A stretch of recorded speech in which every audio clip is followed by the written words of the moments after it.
વિદ્યાર્થી મિત્રો, આજનો આપણો વિષય ગણિત સ્વાધ્યાય 10 માં મારા જુદા જુદા આકારો છે, જેમ કે ચોરસ, લંબચોરસ, ત્રિકોણ, પંચકોણ, ષટકોણ અને ચતુષ્કોણ છે.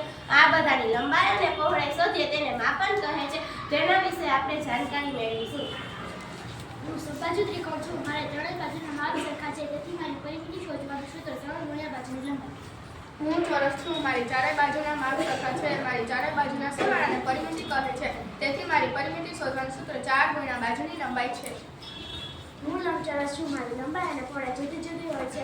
મારી કુલ 4 બાજુઓ હોય છે. મારી સામસામેની લંબાઈ અને સામસામેની પહોળાઈ સરખી હોય છે, તેથી મારી પરિમિતિનું સૂત્ર 2 ગુણ્યા લંબાઈ પ્લસ પહોળાઈ. હું ષટકોણ છું. મારી 6 બાજુઓ છે. મારી 6 બાજુના માપના સરવાળાને પરિમિતિ કહે છે, તેથી મારી પરિમિતિ શોધવાનું સૂત્ર 6 ગુણ્યા બાજુની લંબાઈ.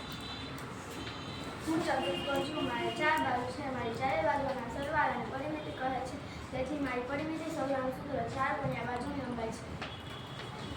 હું પંચકોણ છું. મારી પાંચેય બાજુઓના માપ સરખા છે. પાંચેય બાજુઓના માપના સરવાળાને પરિમિતિ કહે છે, તેથી મારી પરિમિતિ શોધવાનું સૂત્ર 5 ગુણ્યા બાજુની લંબાઈ.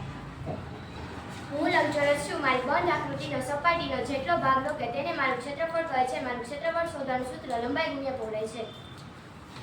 હું ચોરસ છું. મારી બંધ આકૃતિની સપાટીનો જેટલો ભાગ લો કે તેને મારું ક્ષેત્રફળ કહે છે. મારું ક્ષેત્રફળ શોધવાનું સૂત્ર લંબાઈ ગુણ્યા લંબાઈ છે.